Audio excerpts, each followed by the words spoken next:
when you come into the music industry, there's going to be a lot of red tape and a lot of resistance, especially if you're new. So I found myself trying to fit in or be a certain way or make a certain type of sound to get people to like me. What I noticed is I stopped doing that and just started just doing what I love and just really being me and showing my true colors. I got more engagement that way. So I really believe that authenticity is key. One, two, yeah. Come on. 1, 2, 1, 2, 1, 2. 1, 2, 1, 2, 1, 2. Yes, sir, you are tuned in. This is for the SB1200, ASR 10s and NPC heroes. This is for the crate digging, loop getting, sound manipulators, the Fruity Loop reasoning machine innovators that pump the bass and frequently freak the kick in a stand till it slaps in your speakers. The sound providers that make sure the song is tight. Shout out to the producers, beats grinding live. Shout out to the producers, beats grinding live. Welcome to the Beats Grinding Life podcast with your host Siren, a weekly interview podcast with inspiring music producers, where every week you will learn from a different music producer how to potentially take your music career to the next level. What's up, Beat Grinders? Got another episode of Beats Grinding Life. I'm your host Siren Beats, and with us today we got Black the Beat Man. What's up? What's up? What's up? Black the Beat Man is mainly a sample-based producer and audio engineer based out of Queensbridge, New York. His credits include Lil Uzi Vert and Binoy of the Riot Squad. You can check out his latest project entitled Spring Cleaning, the Beat Tape, on SoundCloud. Yo, what's up, bro? How you doing, man? What's up, man? What's up, man? Nothing much, man. Just, chilling, relaxing, man. Grateful to have you on this show on this beautiful morning, man. Oh, thanks for having me on the show, bro. Yeah, no doubt, man. No doubt, man. All right, man. Well, you definitely have a great credit listing, man. You got Lil Uzi Vert on there, Benoit on there, man. Looks like you're doing your thing out of Queensbridge, man. We want to know, man, how did you get started in this music biz, man? I actually started as a songwriter in 2006. I started when I was 16. I was in high school. I had a friend that was a DJ. So I used to always go to his house, and we used to mess with the vinyls and stuff like that. And that's what really got me into production. So after high school, I went to a recording school. I went to the Institute of Audio Research. There, I met some of my peers, that I work with still to this day. They're producers. So they would show me like little tricks on how to make beats or whatnot. I actually started making beats with Reason 4 and a 49 key Casio MIDI keyboard. And I just started cooking up beats there. I didn't really know how to sample yet, so I was really just banging out melodies on Reason. I didn't really understand it that much, so I had took a break from the beats for like a year or so, and I just continued to songwrite. But I had linked up with a friend of mine after audio school, and he was using Logic. So I used to go to his house, and I used to see how he made beats, and I just kind of picked it up from there. So in 2013, I bought an MPC studio, and I've been banging out beats on that ever since. Dope. Okay. So you mentioned that you went to audio school, man. I mean, it sounds like you created some great relationships from that. Is there anything else that you took away from that? I mean, because I know I've heard that's the best thing that you can get out of that are the relationships. You know, I've heard some people say what you learn in audio school you can pretty much learn on YouTube or anything else. No, you know what, you can, but what I feel like people don't realize is when you actually invest that money and go to an audio school, you're being taught by a professional that was in the field and has done work with someone notable. Like when you go on YouTube and look at tutorials, it's just someone making beats out of their house, or they're they're novice themselves, so they just know enough to get over. So they're just basically creating content and sharing it with others. That's great as well. But I feel like, you know, when I went to school, I was taught by people that engineered Jimi Hendrix and Job sessions and Jay-Z sessions, Wow. Busta Rhymes sessions. So I was able to hear those stories and pick up certain tips and tricks from there. You know what I mean? So it's you can learn either way, but I feel like me going to audio school helped me understand the tutorials more, because once I got to school, they basically teach you how to use the program. They don't teach you how to be a great engineer, because like once I got into engineering, interning and whatnot, I had to learn how to make templates and figure out how artists like to be recorded and things like that. I wasn't really doing much recording in audio school. I was just really learning, you know, EQs, compression, and editing. So once I got in the field, I had to learn how to work as a professional engineer. With the tutorials, they don't show you how to become a professional. They just show you how to use the program. Okay, dope, man, dope. So I mean, you pretty much sold me. I mean, if just listening to you, I definitely want to go to audio engineering school. So you definitely recommend it for all the beat grinders out there that want to get into the field. Yeah, because I feel like it's a skill that you need. Because nowadays, most producers, they'll cook up a beat and they'll give it to an engineer to touch it up. If you know how to make your drums knock a certain way, you won't have to pay that extra money to, you know, for an engineer. Dope. You can just do it yourself. You know what I mean? Mm-hmm. Okay, that's what's up, man. All right, man. Well, you said when you first started back in 2006, you were banging out with Reason and a Casio keyboard. Mm-hmm. Is that right? Okay. Yep. All right. Was there anything else that you used back then?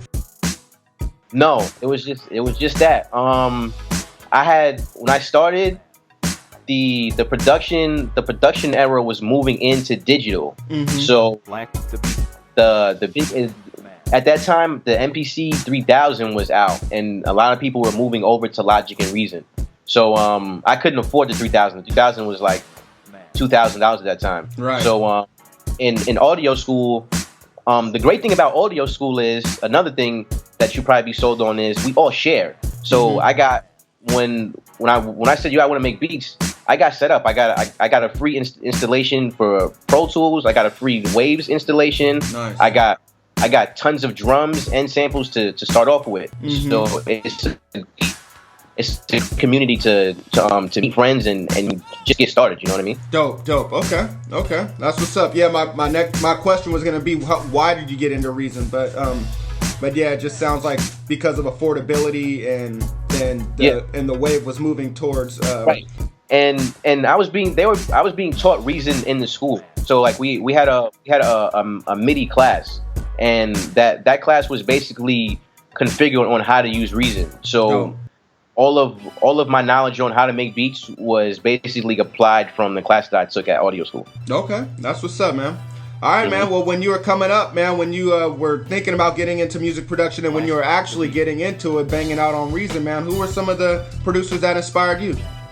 Alchemist, one of the big influences at that time was Ryan Leslie. I'm pretty sure, like around, like, you remember, like, and when he was coming up, like around 2007, 2008, he used to put out a lot of those YouTube videos where he would make beats in his house. Yep. He would go to the studio and like he would play the drums. Yep. Then he would go on the synth, and he would go in the booth and use the harp. And that really inspired me. That was one of my biggest influences.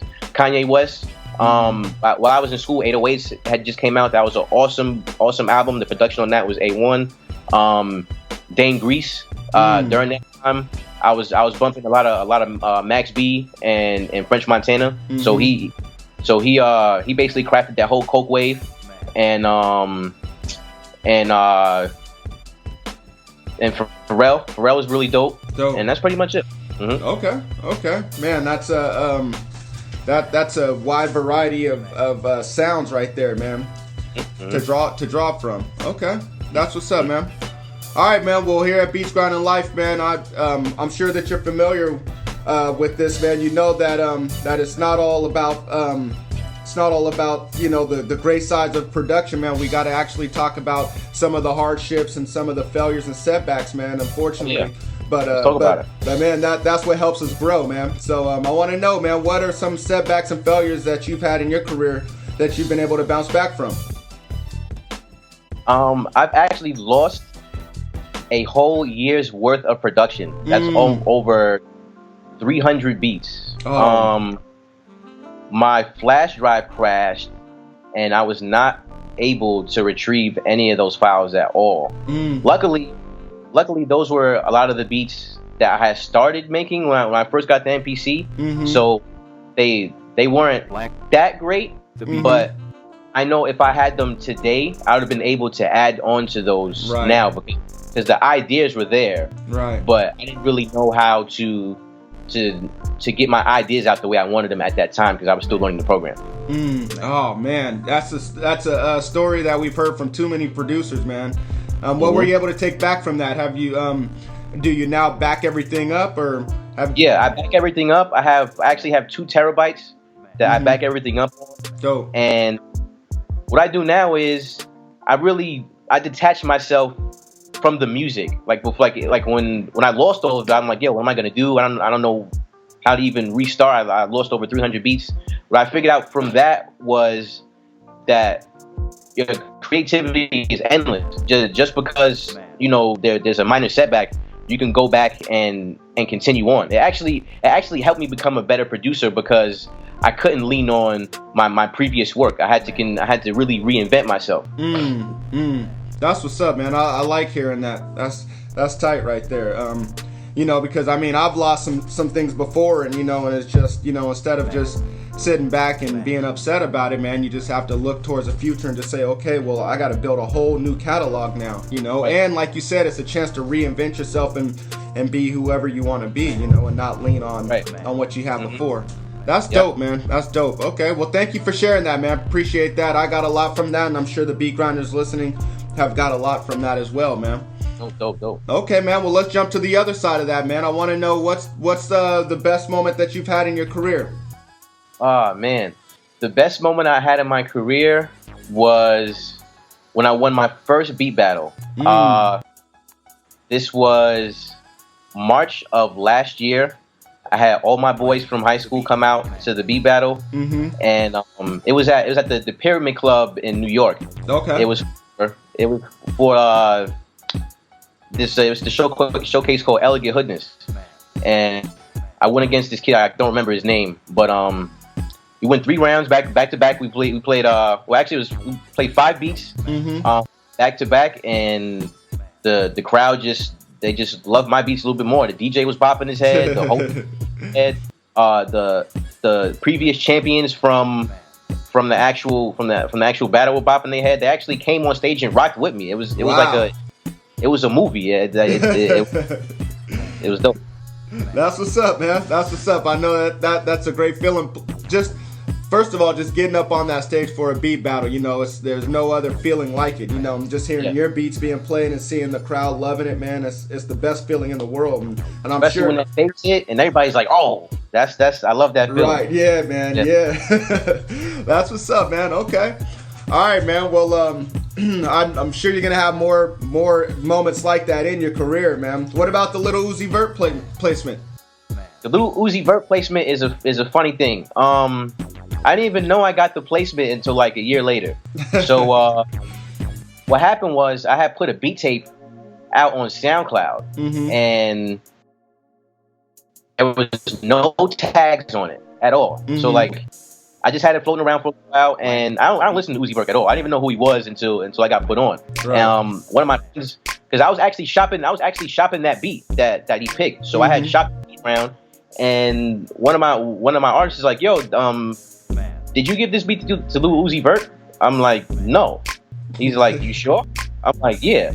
He's like, yeah. He's like, well, he has a song to this same exact beat. I'm like, pull it up. So he pulled it up, and lo and behold, I'm like, oh shit, this is my beat. So I reached out to his people, and we swapped it out. So nice. That's how I got the placement. It was completely random, but I learned that it's very important to tag your beats because the original when I seen the actual song, it was said produced by someone else. So I almost had to take legal action to, you know what I mean? So that I learned a great lesson from that. Was it a situation where that other person stole your beat and shopped it to him?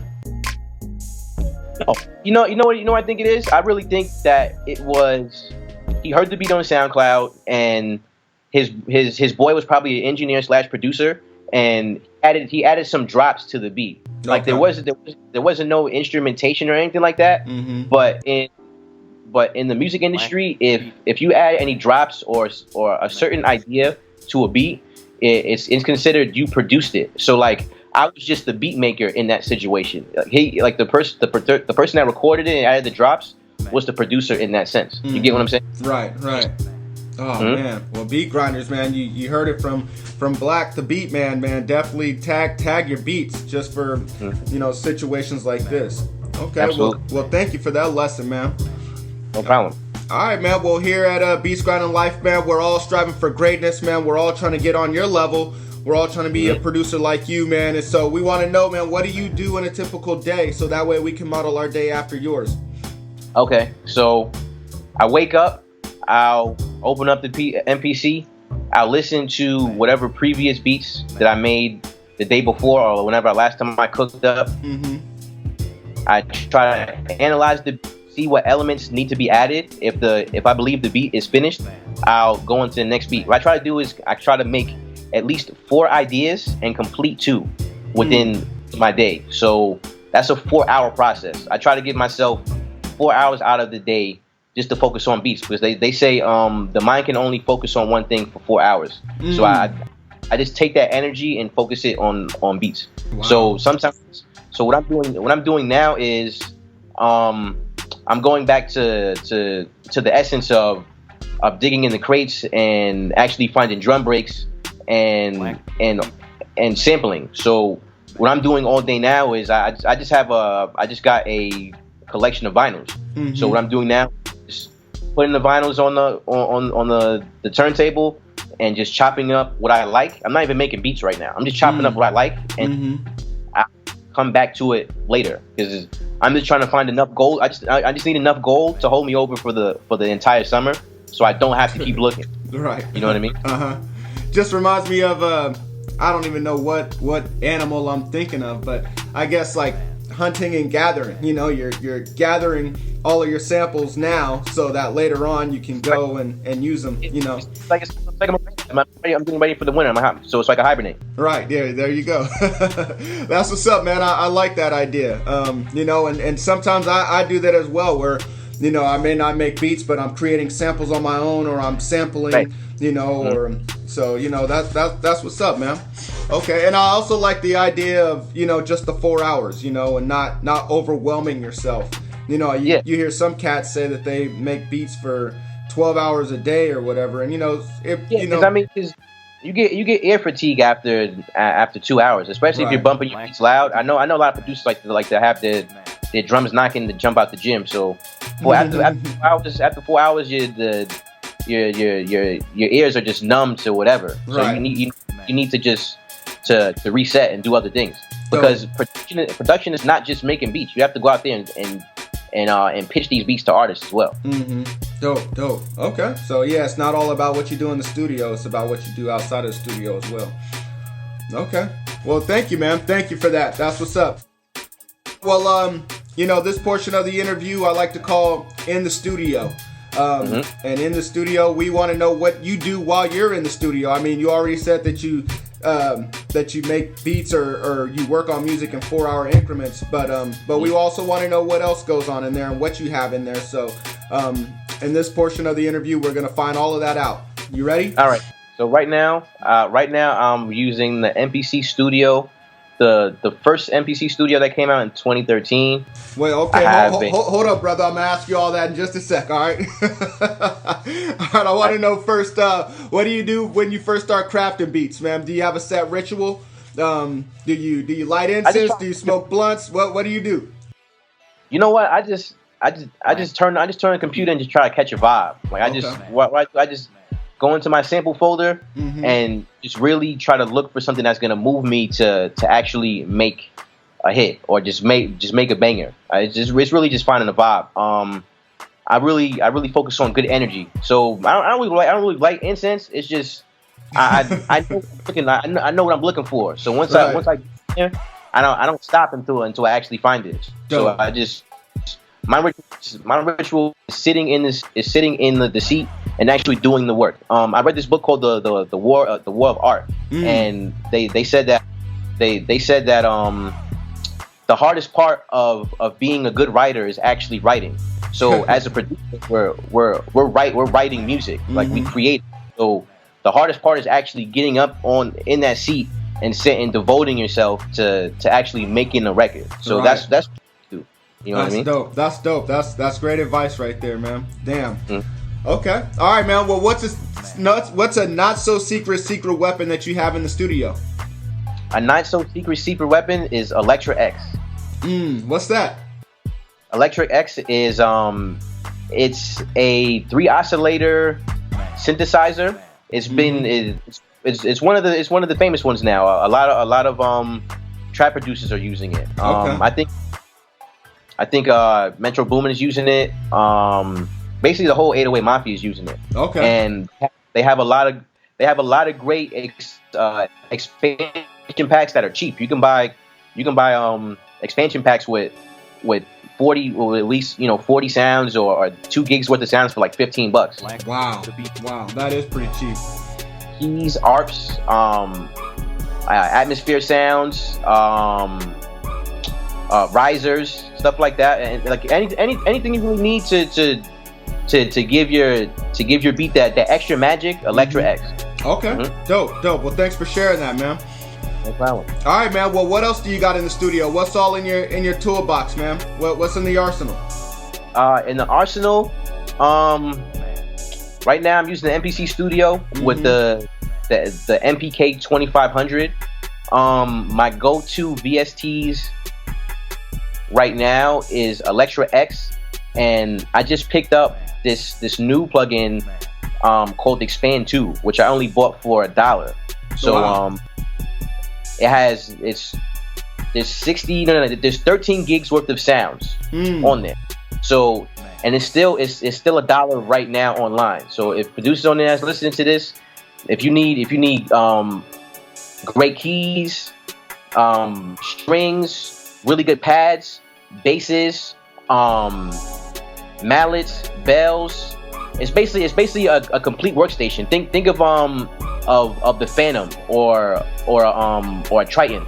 You can get that for $1 right now on the internet. Wow, I'm definitely taking advantage of that. Okay, man. All right, so no more hardware. No hardware. There's no hardware. Without my next piece of hardware will be the MPC X whenever it comes out. Dope. Okay. All right, man. Well, this next portion of the interview I like to call In the Mix. We're going to speed things up. This is rapid fire. So I'm going to ask you some questions, and I want you to spit them back to me pretty quickly. But if you need to take your time, please do, because we want well thought out answers. You all right? You ready, man? Black the beat. Let's do it. Okay. Do you prefer making beats with samples or without? Either right now without. Okay. What's your opinion on selling and leasing beats online? It's a great way to get some revenue in your pocket if you know how to market. Dope. You know what? I'm gonna go backwards for a sec, man, because I noticed that you do have a lot of sample beats, and you have some beats that aren't sampled. What made you start liking to make beats without samples? Because now I'm getting into a realm of working with artists where they want music played out. And it's more musical now. So now I'm speaking to artists like, oh, what key is this in, or can you play this in A, or can you make a melody that sounds like this? Sometimes I don't have samples that match that vibe, so I have to create that. So I have to create that vibe on my own. So that's what I'm leaning towards making music without samples, and making music without samples. You get to keep more publishing because it's 100% royalty free work. Dope. Okay. Well, thank you, man. All right, man. Well, what's a plugin that every producer should have in their arsenal? Nowadays, I really believe every producer should have Electra X. You gotta have. If you're a trap producer, you gotta get Electra X. Okay, dope. I'm definitely taking your advice, and I'm looking into that as soon as I get off this call with you, man. All right, man. Well, I know you mentioned The Art of War by is it Stephen Pressfield? Yeah. And it's Art of War. Yep. I know you mentioned that, man. But what's a book that you think every producer should read? Is it that one or is it another one? It's that one. You know what? I have a couple books. Give me 1 sec. I'm gonna go pick those up right now. Yeah, no doubt. All right. I'm back. All right. So the first book is Music, Money, and Success. The Insider's Guide to Making Money in the Music Business by Jeffrey Barback and Todd Burback. Okay. It's BRABEC. So it's like Barek. Okay.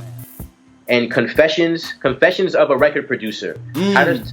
How to Survive the Scams and Shams of the Music Business by Moses Avalon. Dope. Okay. Another New York producer mentioned that on the show. Soultronic mentioned that book as well. Got it right there. Dope. Okay. All right, that's what's up, man. Well, thank you for sharing those books. No problem. All right, man. Well, Beat Grinders, you guys heard that. You guys most definitely need to check those books out. I'm gonna do the same.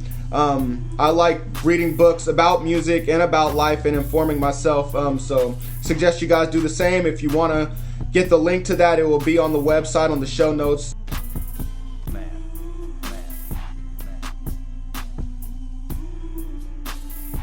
All right, man. Well, is there an internet resource that you think every producer could benefit from?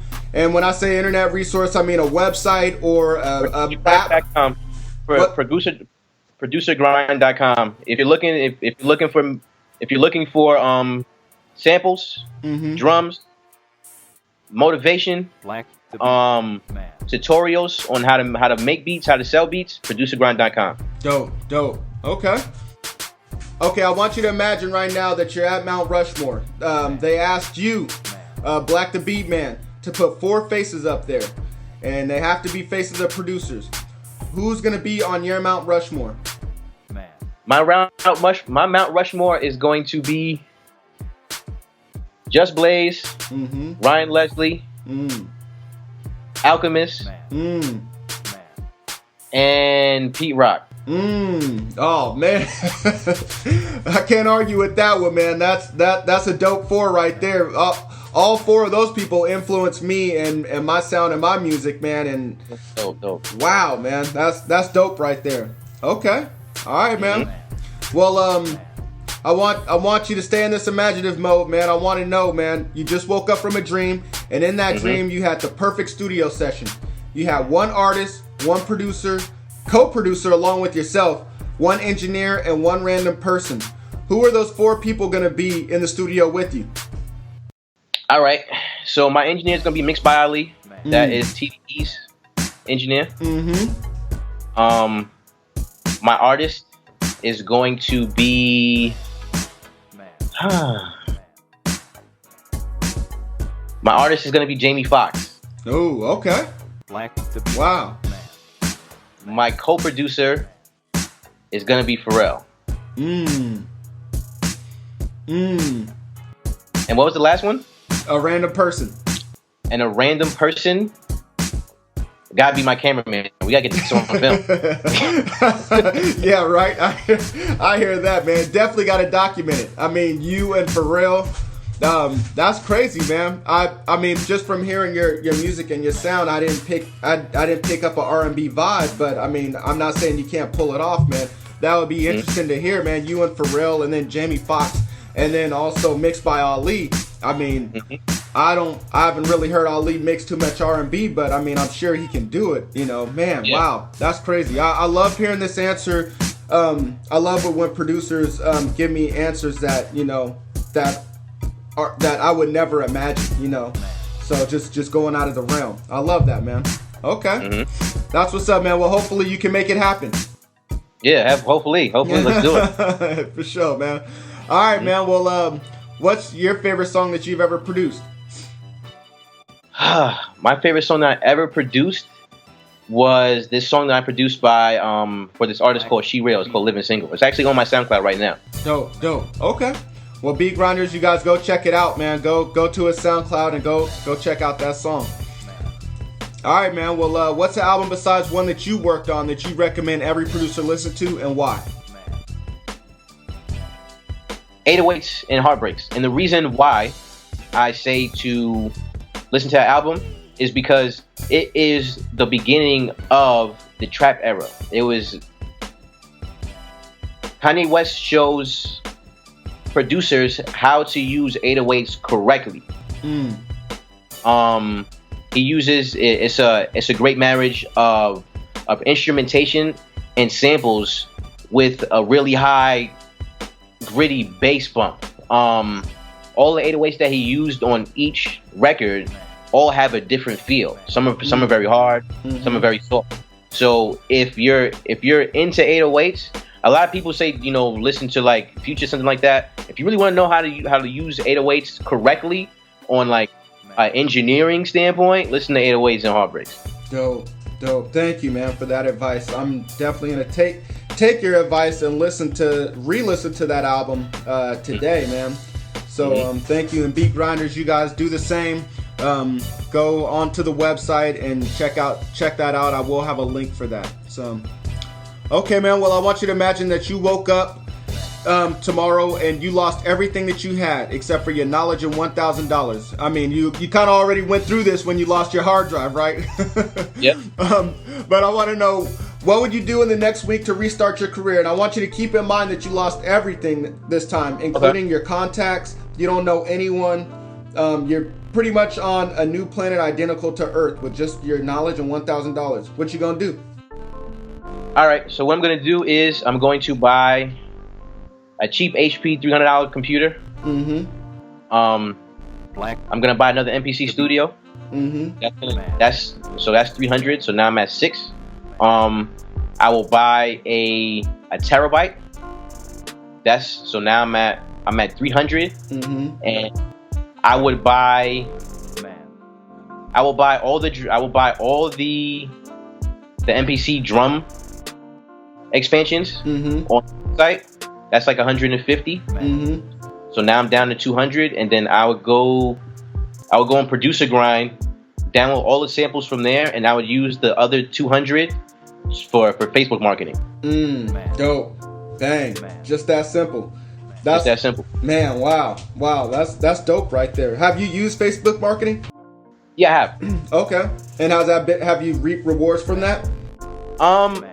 I've reaped rewards from it. I haven't completely mastered it just yet, but I have seen some productivity from it. Dope. Okay. I mean, I've only thought about it. I haven't used it yet, so just wondering. Yeah, it's awesome. You can actually, like, as far as selling beats, you can pinpoint your fans. You can say if you're a hip hop producer, you can point people that like Pete Rock beats, or they like DJ Premier type of beats, and you can.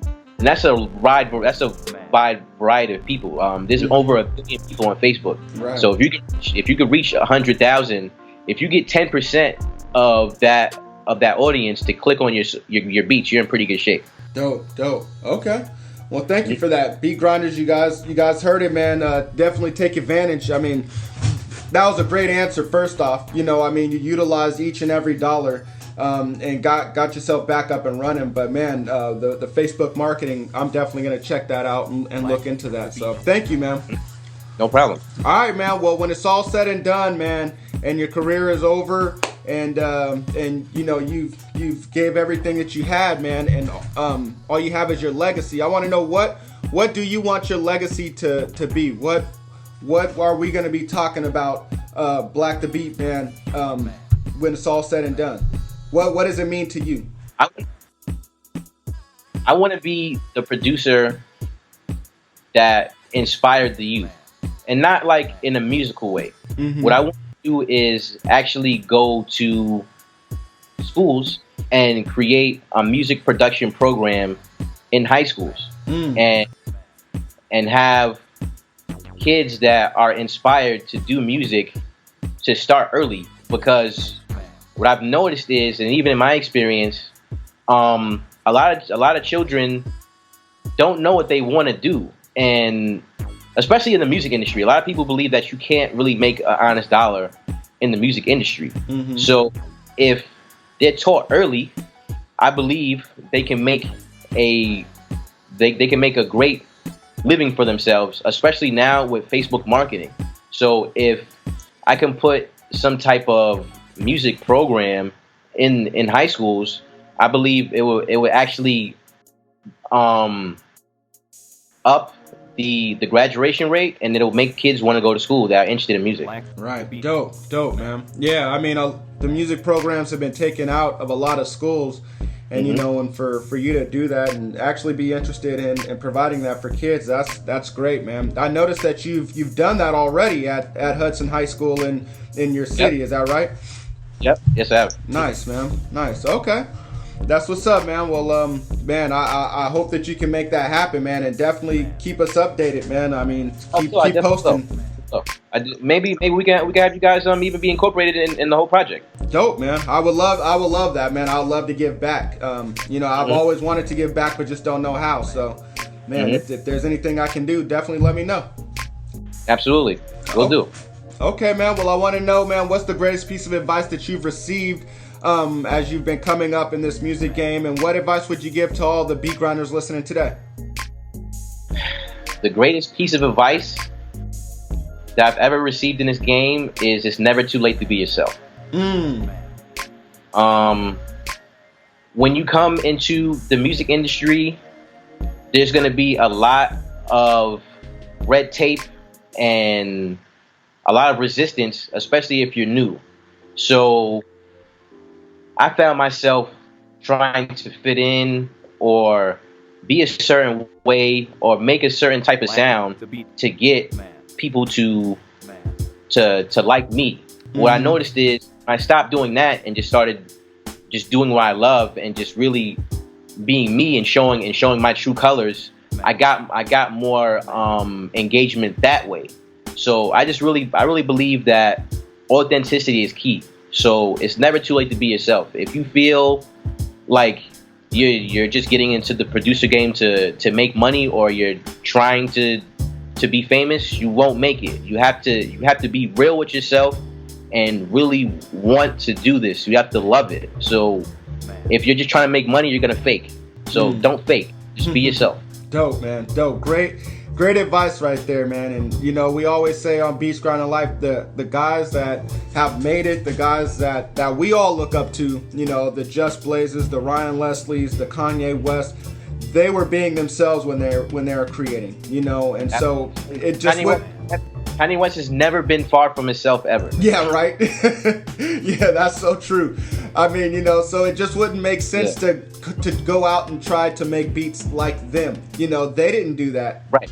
I mean, it's right, great. In the game, when a producer has a specific sound, the whole attention shifts to that one sound. Right. So when Timbaland was killing them, everybody wanted a Timbaland beat. Right. When DJ Mustard was killing them, everybody wanted a DJ Mustard beat. Now Metro Boomin is killing them. Everybody wants a Metro Boomin beat. Right. So you just gotta put that flavor in the music. Yep, definitely, man. Great advice. Thank you for that, man. No problem. All right, man. Well, if you have any more words for the listeners, man, we're just about ready to wrap it up, man. If you want to let them know what you're doing, what to look for, how to contact you if you want to be contacted, man, here's your chance. You can hit me up on Instagram at BlackTheBeatman. Hit me up on email, BlackTheBeatman@gmail. SoundCloud, BlackTheBeatman. I have a new beat tape coming out, lit for the summer. It'll be out June 12th. There will be 16 new records on there, specifically for the summer. I know a lot of rappers out there now want to get a dope record in right now for the summer. So if you want to be lit for the summer, definitely hop on there and check that out. I'm willing to do collabs. I mix and master, And I'm here to help. Any way for me to help and inspire other producers, let me know. Black the Beat Man. Dope, man. Dope. Okay, I see you working, man. You dropping something every season. I'm working like an artist. That's what's you know up, what I mean? man. Yeah. Okay. All right, man. Well, thank you for the interview, man. I really appreciate it, man. You definitely dropped some dimes. You gave us some resources that we can go back and check out, man. Very informative. Thank you so much for sharing what you have, man. Thank you. All right, Beat Grinders. Well, thank you for tuning in. I appreciate you listening to me and Black the Beat Man. Once again, you've been mentored, and you've been mentored by Black the Beat Man. So you guys keep grinding and keep tuning in. All right, peace. All right. Peace. Here at Beats Grinding Life, we want to thank you for listening to another episode. We want to know, what were your biggest takeaways from this interview? Just go to beatsgrindinglife.com and leave a comment on this episode's show notes page. Also, while you are there, go subscribe to the podcast on iTunes. Just click the little button that says subscribe. If you could, please leave a rating and review. Rating and reviews are the best way to show your appreciation because it helps more people find out about the podcast. So until next week's episode, keep grinding.